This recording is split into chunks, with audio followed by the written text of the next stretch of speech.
And welcome back, rugby fans, to Rugby411. As always, I'm your host. My name is Joshua Shibata, and this is our power rankings after 6 weeks of the 2023 Major League Rugby season. And this week, the games were good, but kind of predictable, I guess, if you want to call it. Though, if you look at the Super Brew rankings, pretty predictable for a lot of people.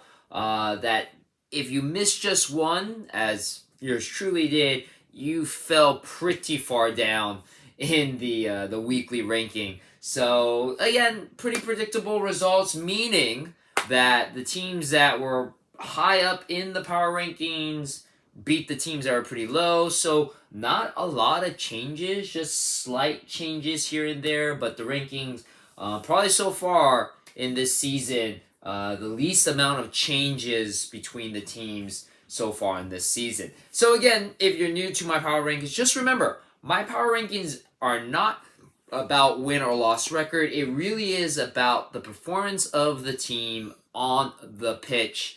Everything that happens now. Not what you did back in the past, not what you possibly could do in the future. It really is about the here and now. Meaning, if you started off pretty hot with a couple of straight wins, but are now starting to falter, you are going to be sliding down the rankings. It does not matter exactly how good you were at the very beginning of the season. It really is, again, about how you're doing now. Rugby is very much a sport of attrition, especially in Major League Rugby, because the season is pretty grueling. It's all about how well you perform throughout. So you'll have a team that may start pretty rough at the beginning, but will start to slowly work their way up, and they could end up being at the very top of the rankings. So again, not about wins or losses. So, I've been getting a little bit of criticism about a certain team that's at the bottom who has won a game comparatively to a couple of teams that are here who have not won games. And why is that so? Again, it's about your performance on the pitch and what you've been doing since winning that one game. So, with that being said, let's talk about one of the teams that I'm getting a little bit of slack for, maybe being ranked a little too low. Our Canadian neighbors to the north, the Toronto Arrows, are at the number 12 spot once again this week. Now, again, comparatively, they have won one game. There is a team that still has yet to win a game. But for whatever reason, Toronto Arrows are on the bottom. The reason is because, again, you're looking at their last couple of games, and boy, the Toronto Arrows have suffered quite a bit. I mean, if you watch the broadcast, they lost this week, by the way, to the Utah Warriors, 47-19. I mean, a pretty lopsided game. But if you listen to the announcers going into this game, the Toronto Arrows in the first 5 weeks of Major League Rugby action have only scored 3 tries. They are the lowest scoring team in the entire league. The Dallas Jackals, the team that is being criticized as being higher above, has scored more tries than them. And those 3 tries were all scored by 2 players on the team.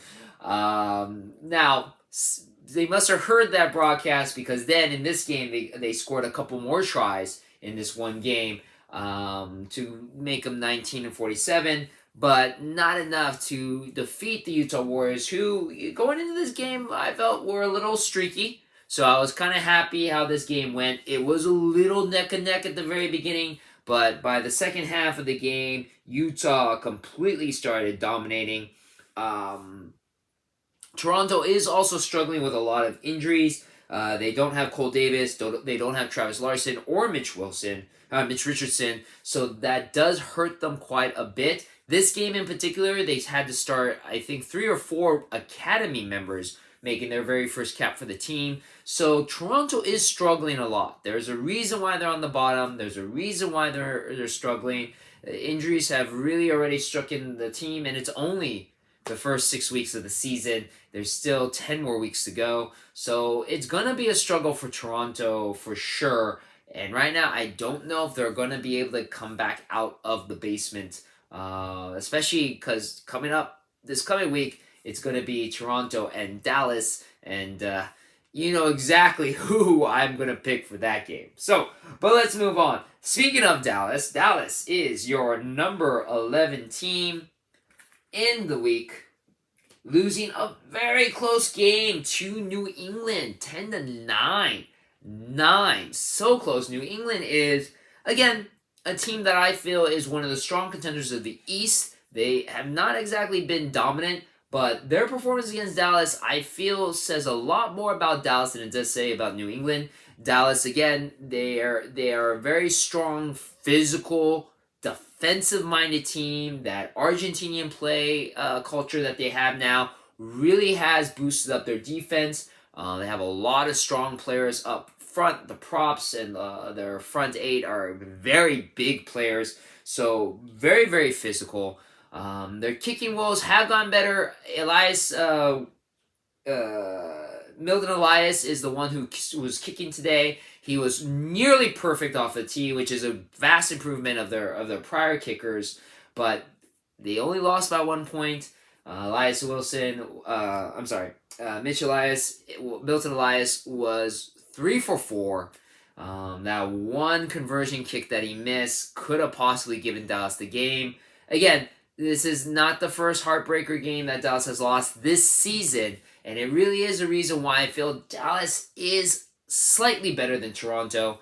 And again, they're going to be facing off against each other this coming week, so we'll probably figure out exactly who is the worst team of the league. At number 10, another team that's been struggling quite a bit that I feel should be better, but unfortunately has kind of had some issues, is the new kids on the block, the Chicago Hounds. Now, granted, this game against Seattle, if you did not see it, unfortunately had to be called off after the first half of the game due to lightning storms, which makes sense. Safety of the players is always going to be imperative. But apparently, according to Major League Rugby rules, which this is the first time that's ever been established because this is the first time that it's happened, as long as a game has completed one half, it can be considered, if the rest of the game has to stop, it can be considered as a complete game, and it'll go as with the final score, what it stands. And unfortunately, at that point for Chicago, Seattle was up 27-5, so it is a victory and a complete game for Seattle, and it is a loss for the Chicago Hounds. Now, to be honest, anything could happen in the second half. Some teams have become very good at coming back from behind and becoming more dominant, making up for mistakes, having players come off the bench. So who knows if Chicago could have came back. But at least in the first half, Seattle looked like the more dominant team for sure. But the funny thing is, like most of these games, a lot of those tries that Seattle scored just was simple miscommunication by Chicago. Especially the Rickard Hadding score. You could see a few of the Chicago players were kind of looking at each other like, I thought you had him. So there's been some miscommunication defensive woes throughout the season so far for Chicago. Granted, they are the new team. Preseason was very short. Not a lot of time for a new team. Even though predominantly the players are all from Austin, the former Austin team, you still have a lot of other players that you need to find that chemistry, that mesh, and it's still kind of lacking. On offense, Chicago looks amazing. It's the defensive woes that are starting to really hurt Chicago, and unfortunately hurt them again in this game. Number 9 is one of 2 teams that were on the bye. Your reigning and defending MLR champions, the Rugby New York Ironworkers, stay at number 9 because I don't believe in moving a team if they have a bye, whether it's up or down. Going down is your number 8 team, sliding one spot down from number 7, Rugby ATL. Now, Rugby ATL losing to Houston 28-40. At first, ATL was keeping the game very competitive. Houston was trying very hard to score, but ATL's defense was really putting them up. Unfortunately, a yellow card to Talapusi, the fullback for Atlanta, opened the floodgates for Houston. Houston was able to score 3 tries, 2 of them by Coutier, and one of the David Coutier tries was a beautiful kick pass that could rival a try I'm going to talk about a little bit later on as try of the year. There were some amazing tries this week. I don't know, whoever has to pick them for Major League Rugby with try of the week, they do a little segment of that. They're going to have their work cut out for them because there are some really brilliant tries. Watch the highlights of the Rugby ATL Houston game. There's a try by David Kutsia that was just chef's kiss. It was amazing. Unfortunately, that was at the expense of Rugby ATL, who again slides down a spot to number 8. Moving up a spot, as I mentioned just before, the Utah Warriors, streaky as they are, they were able to be dominant against Toronto, 47-19. Again, Toronto was keeping it pretty competitive in the first half. They were up 12-8, and like I mentioned before, some teams are able to flip the script, be better in the second half, and that was all Utah. 5 straight tries, including a hat trick by Samamano, which was amazing, and one of those tries by Mono, a kick pass by Joel Hodgson. Mono was able to catch it with one hand. I'm sorry, not Mono. Mika Kruse scored a try with one hand. He was able to catch on the bounce, the kick pass, scored the try. Watch the highlight. Try of the year. No doubt. It's going to be very hard to beat that try. Though, again, the David Coutier try in the Rugby ATL Houston game was pretty good too. But man, that Mika Kruse try, double chef's kiss. I don't know if that's a thing. I'm going to make it a thing. Double chef's kiss. Beautiful. So, but Utah, again, I feel Joel Hodgson has been the former Premiership rugby player coming in this year for Utah, has been a godsend, has really kind of brought the team together. Again, Utah has been streaky. I'm hoping maybe for Utah's sake that this is kind of starting to find the stability for them and they'll start to slowly rise up into the ranks in the very, very competitive Western Conference. Staying at number 6, Old Glory DC, losing a very close game to the NOLA Gold, who have been the hottest team so far this season, losing 17-20. There were NOLA was making a lot of self-inflicting wounds, missing some lineouts, a lot of penalties at Old Glory DC, and their fly half Joaquin Diaz Bonilla, who is the top point scorer so far this season, was capitalizing on. Joaquin Diaz Bonilla was able to score 12 points off the tee, only missing one kick, 4 for 5. He has been an amazing player for Glory DC. Unfortunately, though, Glory DC was not able to come back from behind in this game. They had one last-ditch effort at the very end, but a knock-on in NOLA Gold territory ended the game, and DC ended up losing that game 17-20. So close. Because of how everything else works, they don't slide, they don't go up, they stay at the number 6 spot. Number 5 is your New England Free Jacks, who, as I mentioned before, very close, tough game to Dallas Jackals, 10-9. Again, you know, if it wasn't for Martin Elias missing the one kick off of the tee, could have been Dallas's game, could have been their very first win of their franchise season. So they were very, very competitive with a very tough Free Jacks team. Free Jacks, though, get the win. They don't move up. They don't move down. They stay where they are at number 5. Number 4, the hottest team so far this season, the NOLA Gold, who was the one team that I did not pick to win. And you know what? Maybe I should start believing in the hype because, you know, as much as I was kind of saying maybe NOLA, it wasn't as legit as they're starting to look. They are starting to look like a very, very dominant team, the surprising team from the East, beating Old Glory 20-17. Now again, it was a very close game, but Rodney Iona, the fly half for NOLA, has been very, very impressive for the team, has been as important to the team as Joaquin Diaz Bonilla for Old Glory DC, Joe Hodgson for Utah. I mean, this week was the week of fly halves who have really brought their teams up and being competitive in the season. Rodney Iona, the second highest point scorer so far this season, was perfect off the tee, 4 for 4, 10 points in that one game to help NOLA defeat Old Glory DC. Now, number 3, the Houston SaberCats looking so dominant, winning against the Toronto Arrows 40-28. Now, again, it is the Toronto Arrows' worst team in the league, so the score, you know, obviously, you know, there may be a reason why the score was so high. But man, if you watch the highlights again, there was a play in this game David Coutier had a beautiful, beautiful try that, if it wasn't for the Mika Kruse try, would be the try of the year. You really got to see the highlights. David Coutier, the Mika Kruse kick. Oh, just one chef's kiss for the David Coutier. But man, really, really good. Houston is on a roll, 40-28, defeating the Toronto Arrows.